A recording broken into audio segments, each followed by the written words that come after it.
All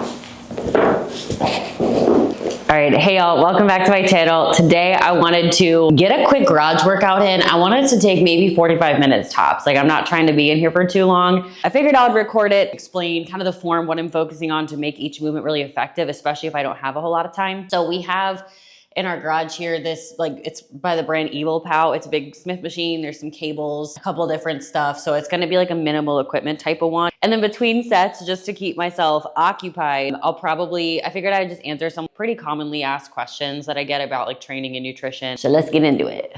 Okay, so the first movement that I'm gonna do is gonna be a quad focus Smith machine squat.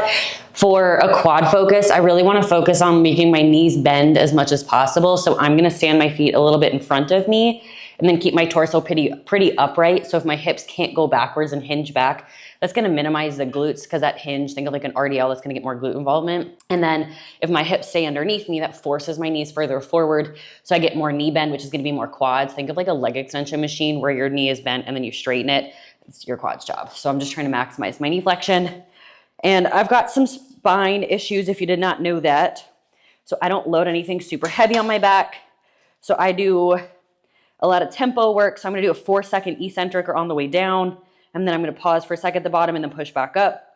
So I'm thinking bracing my core, sending my knee forward, basically hamstrings to calves if I can, really pushing through the balls of my toes to come back up. 4, up, 3, 4.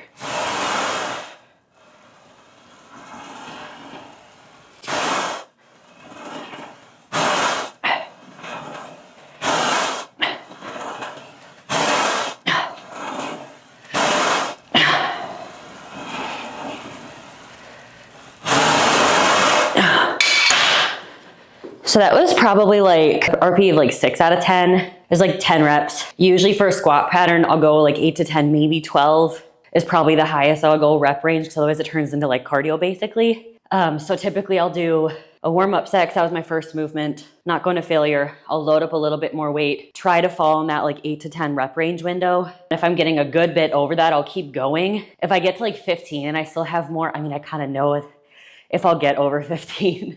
By the time I get to 10, like how far away I am from failure. If I'll get like within 15 or so, then I'll keep going and then just up the weight that next time. So typically, like rule of thumb for myself for picking a weight and knowing when to increase, if I'm like within 2 reps above or below the rep range, I'm okay. If I'm a bit below that or a bit above it, then I'll either go down in weight or go up in weight. So I'm gonna go up in weight here.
Okay, so that was like my top set. It's like 8 to 10 reps is what I shoot for. And then for my last set, I like to do a back down. Now, especially if you struggle with my muscle connection with your quads, like just slowing down that tempo and not trying to go crazy, crazy heavy. And this one, I will probably shoot for like 12 to 15 reps, really emphasize that eccentric and that pause at that bottom. And I'm just trying to have my quads just be burning. So I'm gonna try not to pause at all.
Okay, while I'm waiting a second to catch my breath, a common question that especially a lot of like women come to me when we work together is, struggling to grow their glutes.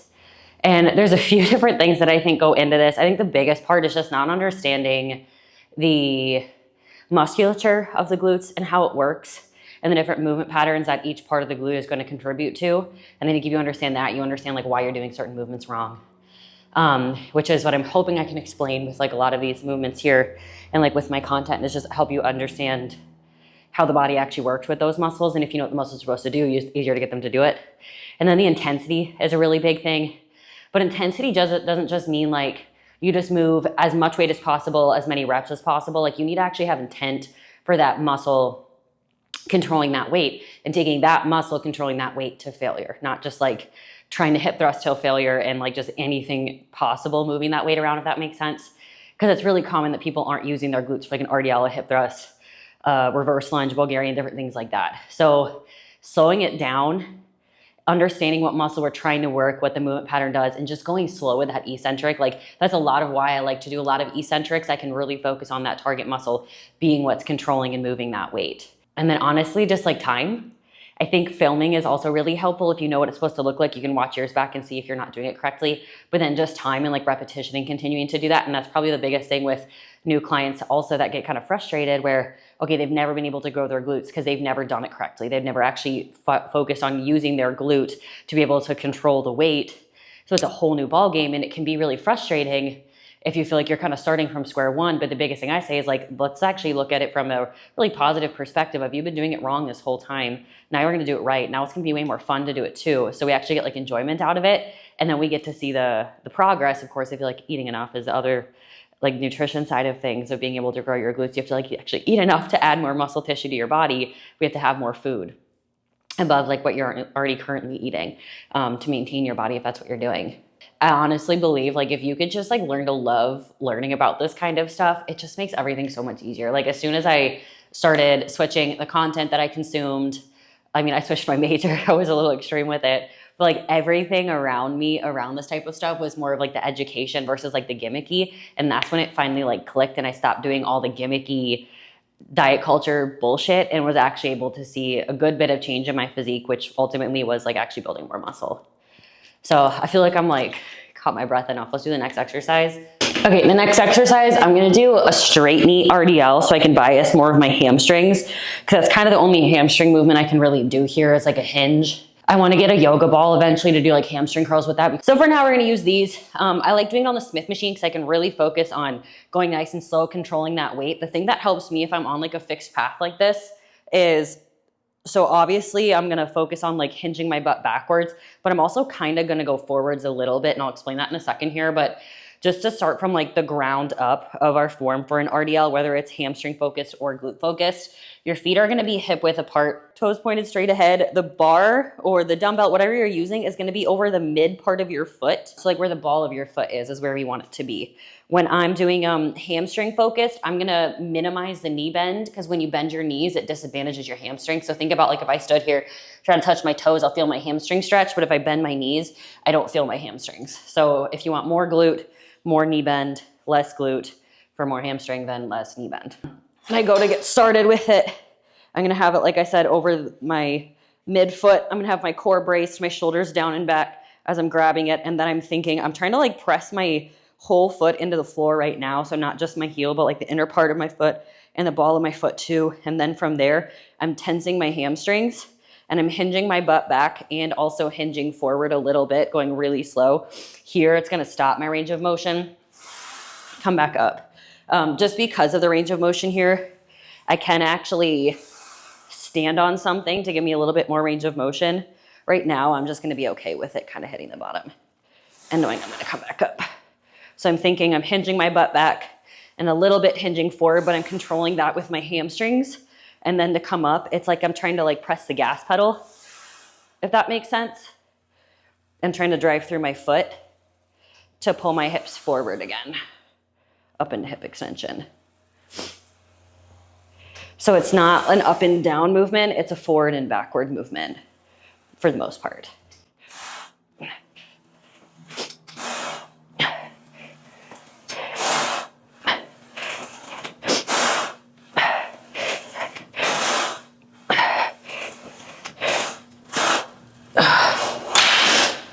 Okay, so I went up and weighed a little bit for this set.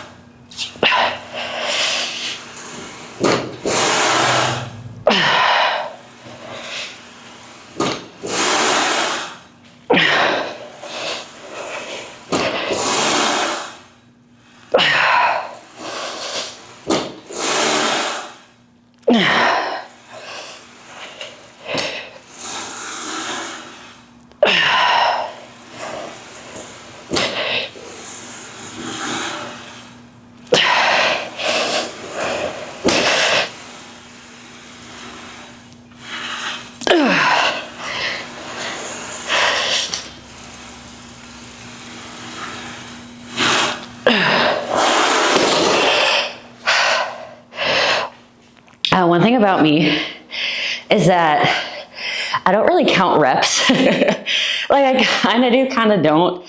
That's partially why I like filming. Like a lot of times I'll film on my phone and I'll check my own form, but then I can just watch back and see how many reps I did. Because I think where a lot of people go wrong is they see the rep range and they treat it as gospel. And now some programs, it's absolutely meant to be followed, especially if it's like powerlifting based program. And you're going off of like percentages of 1 rep max, things like that. But for hypertrophy, bodybuilding, aesthetic type training, or things kind of similar to that, what we're really caring about for hypertrophy specifically is your proximity to failure.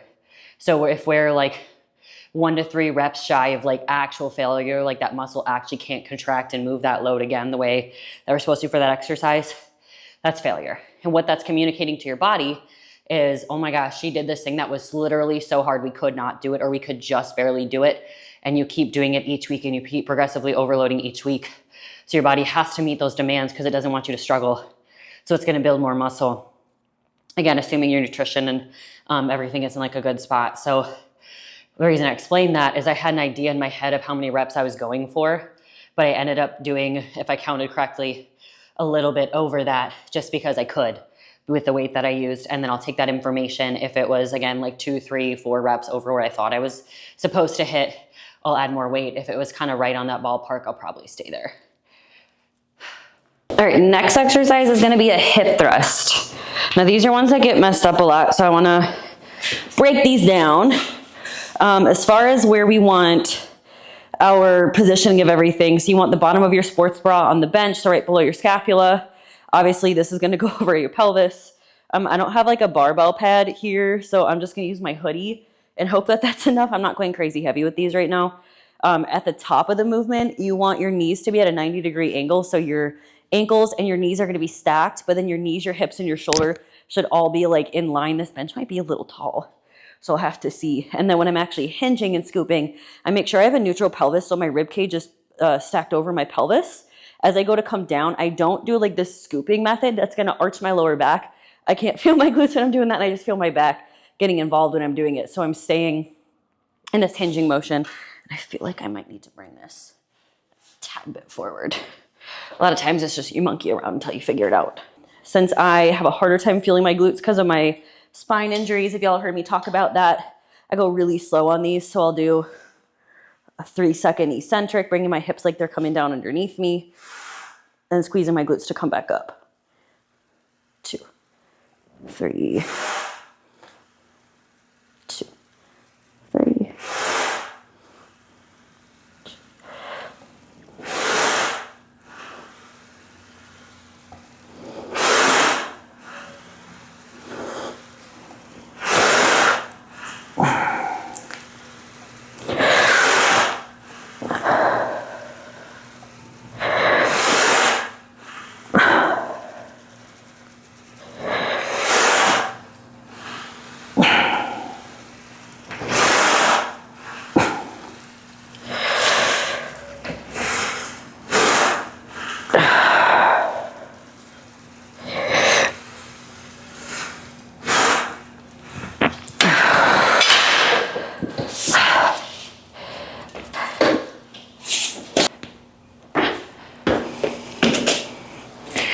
Okay, so I just went up in weight a little bit. So I'm shooting for probably around like 8 reps right here. Most of the time with hip thrusts, I'm gonna shoot for a higher rep range just because I can feel them better, but I'm trying to train my body to be able to do them heavier. So the only way to do that is to just do it. Damn, this is gonna hurt my pelvis so bad.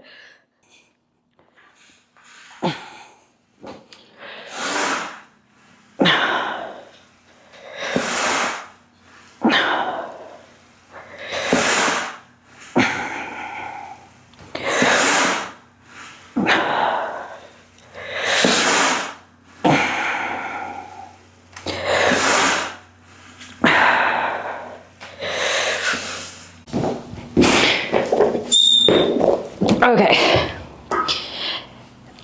Next question is why consistency is going to beat perfection. And I feel like I don't really share a whole lot. I'm going to start sharing now. I feel like it's going to be really helpful, but just like a little bit of background over the past couple months here. So I think it was like maybe 3.5 months ago, I partially tore, I think it was my rhomboid. So like my mid back there. And I was doing a shoulder press, just something goofy happened, like just freak accident. And I like could not move my arm. I couldn't turn my head. Like I thought I did something to my spine. But it was just, I didn't get imaging, but based off of what I know about the body and my symptoms and stuff. So I just chalked it up to that. That's when I decided to kind of get into running and really fully was like, you know what, I just truly don't want to do bodybuilding anymore. I used to get in, I got into lifting and fitness and all this stuff just because it was super fun for me. And the bodybuilding just made it so like everything wasn't what I wanted to do. It was what I had to do to optimize to be a better athlete with that. And not only did that kind of take the fun out of it for me, like the way that I really enjoy it, but I also was like, well, this is preaching like basically perfection for the most part, which is not realistic for the people that I make content for. So it's hard to be able to share my own fitness journey and share like that aspect to like help teach others and be relatable with it, because I was not relatable with the bodybuilding versus what I wanted to be able to share. So the past couple months, I ended up switching the style of training, as y'all have kind of seen, and I plan to share more of it. So really focusing on being more athletic and being more like, not like functional training, but just being more functional versus just like aesthetics driven when it comes to like my training and my cardio, and with food, being able to like some days eat intuitively. Even if I eat intuitively, it's pretty much the same type of stuff. As my relationship with food is at a point where I'm okay having some fun stuff, but I don't feel the need to go balls to the walls. And that's kind of like what I'm getting at with all of this is like, I've been lifting, sometimes it's 3 days a week, sometimes it's 4 for a couple weeks. It was really just like rehab type movements. It wasn't really lifting. And I've maintained my physique. Like I lost a little bit of my shoulders and my upper body just because I physically couldn't use them for a couple weeks. But otherwise that's it. Like I'm not gaining weight. I'm eating more food. I'm barely doing cardio. It's just because I enjoy it. And it's pretty minimal. And I'm able to maintain it a lot easier. And I'm actually just loving the process of all of it a little bit more. And I think that's something that gets lost in translation, I feel like, with content, because yes, you have to be disciplined. Yes, you have to be consistent. Yes, you have to do stuff when you don't feel like it. But that doesn't mean that you should literally hate the process of all of it. And that doesn't mean there isn't any wiggle room with stuff, because at the end of the day, your body's not a robot and it doesn't know that it's getting it has to get like the exact same perfect stimulus every time, or it's like, nope, no progress. And like, yes, if you have a really specific goal, you have to do specific things to get there. So like with bodybuilding, it's incredibly specific, but just for me to want to just be happy and healthy and fit and have certain physique goals and like performance type goals and goals for myself within like business, or, you know, the impact I want to have, or with my nutrition and my health, none of that has to look a certain way. Like I get to have like a general idea of what needs to happen, but then I can kind of like be adaptable and fill in those gaps a little bit. And I have not lost, I've honestly continued to improve. I feel like as soon as I switched from that, funny enough, like the stress on my body just dropped, and I felt like I leaned out even more, eating more food. The fatigue is down. My energy is in a great spot. My cortisol is in a great spot. It's like I'm not stressed all the time. All just from me like finally dropping this perception of I need to be so perfect and specific with things literally all the time. I'm hoping that makes sense the way that I explained it, because it's made me fall in love with fitness again, and it's made me excited to be able to not only do it for myself, but be able to like create and share content too. Okay, next one's gonna be a Smith reverse lunge. I love these for the bottom part of your glute max, like your tie-in. So hip thrusts work more like this upper part of your glute max. These are gonna work this bottom part right here. So What I like to do for these is my front foot's gonna be, my heel's like a little bit in front of the bar, not a whole lot.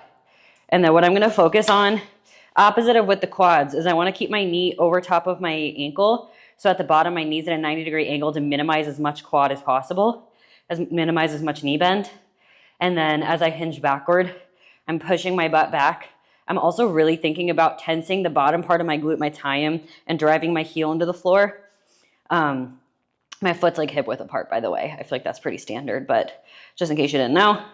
And then what I'm gonna do is I'm gonna go nice and slow, really driving my heel into the ground as I go down. Notice how my back knee is like underneath me. It is gonna really mess with your stability if you're going like way far back with your step. Like keep your knee right underneath you. Squeeze your glute, bring it forward. Hinging back. Squeeze your glute, bring it forward. Hinge it back.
Does anybody else always sweat their AirPods out? Okay, I feel like intensity is another really big one that people struggle with training. And if you think that you can go heavier, you can probably go heavier. And if you've never actually truly gotten to failure where you actually can't get it up and you're like light flashes before your eyes, I guess depending on the exercise, for leg training, I feel like it's a little harder to learn how to go to failure. Like you can totally go harder. And I don't mean that, and I don't want it to come across as a way of like demoralizing people, especially I don't want to demoralize women in the weight room and say like, you're not training hard enough. I think it's more of a, you don't realize how strong you actually are. Like, well, I will, every now and again, I have some clients that live locally, so I'll train them in person and I'll throw extra weight on there. I'm like, what do you feel about putting another 25 on each side? They go, I don't know, you think I can do it? I'm like, yeah, yeah, I know you can do it. And they're just shocked by how many reps that they get. I'll give them a number of reps and then they'll keep going past that and I'll say, give me more, give me more, give me more. And there's even like studies for showing that everybody, but women specifically, grossly underestimate how strong they actually are. And I think that's like one of the best things that weightlifting gave me when I finally found my way into the weight room, instead of just doing all these like jumping around, plyometric, ab, like fat burning, but not really circuits, is I learned how to really push myself and I learned what I was really capable of. And I learned so much respect for myself because I was cutting myself short in a lot of different areas of life, especially when it came to my fitness and something that I cared a lot about. Like I thought about working out and how I looked and what I ate like too obsessively. I feel like we've all been there, but I just wasn't truly putting in the effort necessary for the goals that I wanted.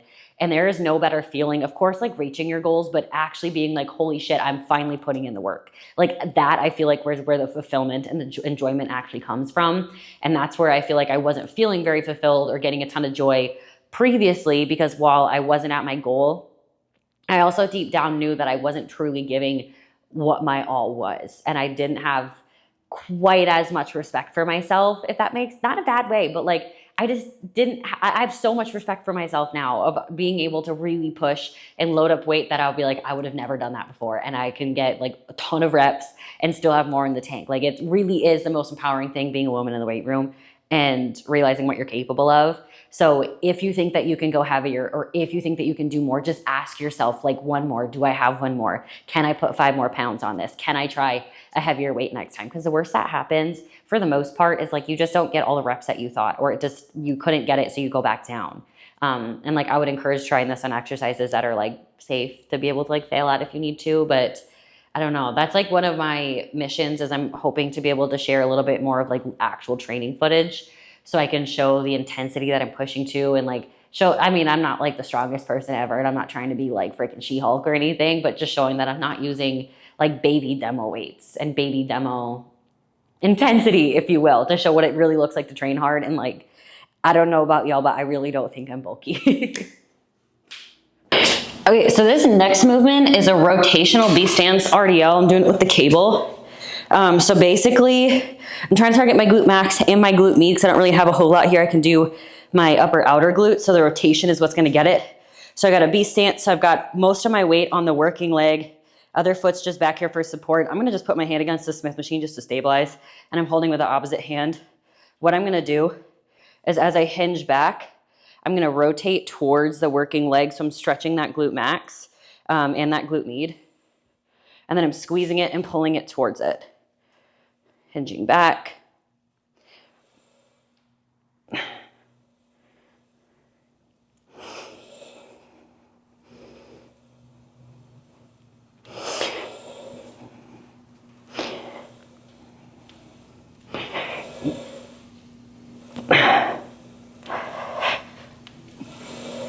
I'm really pushing my heel into the ground to give me leverage to push my hip forward.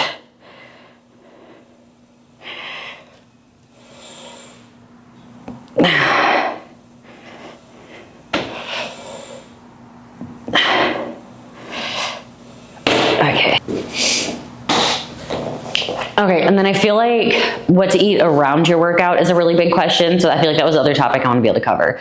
So pre-workout, what I personally had was my pre-workout brownie bowl. I'll put the link for like the reel for how I make it in the description below, but I'll do that for the simple carbs, the protein, a little bit of fat to kind of slow down the release of those carbs. And then I do some salt on top. If it's going to be like a longer leg day, or if my food is a bit higher, or if I feel like maybe it's been a while since I ate, I'll do intra workout carbs. I don't always do it. I kind of just, if I feel like I need it. And I'll do usually Raw's Fuel is what I'll do. And I'll like 20 to 25 grams of carbs is usually good for me. And I start sipping that when I like get to the gym. If I wasn't able to eat anything before, I usually like to eat. I don't like to, and I don't train fasted, but if I wasn't going to eat before, I would do the Fuel, and then I would do their EAAs, just because I'm not consuming any protein to spike muscle protein synthesis beforehand. Because I just didn't eat at all overnight. So I'll do that to help protect muscle tissue. And then after the workout, I'll also link my favorite post-workout meal and like the reasoning for that, so I can kind of explain it. But I'm super, super basic and simple with all of that. So a lean protein source, a simple carb source, 10 grams or lesser fat, minimal or no fiber. That's going to slow down digestion absorption, and then thus utilization of that for fuel. Just keep it stupid simple, guys. Stupid simple with nutrition is like my motto. Okay. And then last thing is I'm going to superset a Copenhagen plank for your adductors with calf raises for your calves.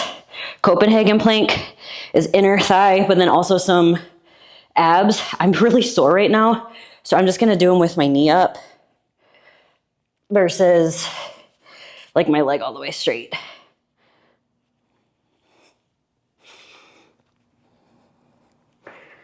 And I'll hold the top for like 3-4 seconds.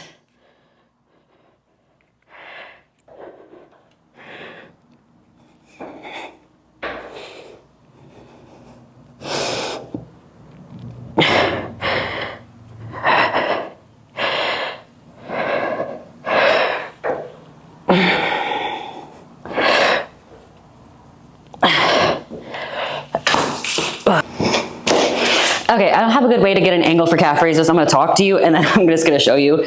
So calves are something that I neglected for so long and just then trained them improperly and very irregularly, so I guess neglected.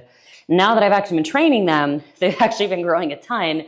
So while genetically I have 0 calf muscle, all of my family does, I've actually been able to grow them a good bit the past couple months, not even being in a surplus, literally just from training them right. So I'm gonna give you all the tips that I have for them. So for your calves, I prefer a straight knee variation versus a bent knee variation. There's two calf muscles. There's your gastroc, which if you look at someone with nice calves, not me, but someone with like nice like calves right here, that's your gastroc. The soleus is underneath that. It's between the gastroc and the bone. So it's like long. So the gastroc is what you want to develop if you want like nice muscular calves. That one's going to be worked better with a straight knee variation versus a bent knee variation because it's going to cross your knee joint, your ankle joint. If we're having it to be bent and working at the knee joint, at the knee bent variation, it's not able to exert as much force at the ankle joint. So we're going to get more soleus, not as much gastroc. For the straight knee variation, it's going to get the same amount of soleus, but way more gastroc, is why I always do a straight knee variation. I like doing the Smith machine, or a leg press is just simple because most gyms don't have a standing calf raise machine. You need to stack some plates up or get a step because we have to have the full stretch at that bottom. That's the most important part for hypertrophy, is this stretch right here. So don't do them just from the floor. When you're doing them, we want to sink down nice and controlled, get the biggest stretch you can. And then we're not going to bounce out of the bottom because that's going to be your Achilles tendon stretch reflex. Doing that, so we want to come down and then actually just press up. Control on the way down. Press up. Control on the way down. Press up. Control on the way down. Press up. And then something else that you can do at the end of your sets is hold the stretch position for like 30 seconds. Holy shit, does it burn so good. But research is showing that that stretch position is going to be the most beneficial for hypertrophy. That and just going to full failure. So literally go until you cannot get yourself all the way up. Like this is as far as you can get. And then we're just going to sit and we're going to hold the stretch for 30 seconds. When I do that and I'll go to failure, I control it. I go slow. I get the big stretch. I hold the stretch at the bottom. My calves hurt so bad for like a couple days. But like when y'all might be like, oh, you don't really got a whole lot of calf muscle. I had none like a couple months ago. So the amount of calf muscle that you can even see, I watched this clip back, you can actually see it. Yeah, it works. It really works. It's not just genetics. Okay, my camera battery just died and I feel like that's the way of the universe saying wrap this up. So hopefully you guys enjoyed. If you want to see more, I mean, I plan to make more, but if you want to see more workouts like this, or there's anything specific that you want me to be able to walk through, or exercises, just so I can kind of talk through and be a little bit more like intimate. I don't feel bad about like just taking up a little bit more space like in a gym with people. Let me know, because I would love to make this a thing. If you want like Q&As or topics within them, let me know too. But hopefully y'all enjoyed. Go crush your freaking workout today if you're gonna get one in, and I'll talk to you guys in the next one.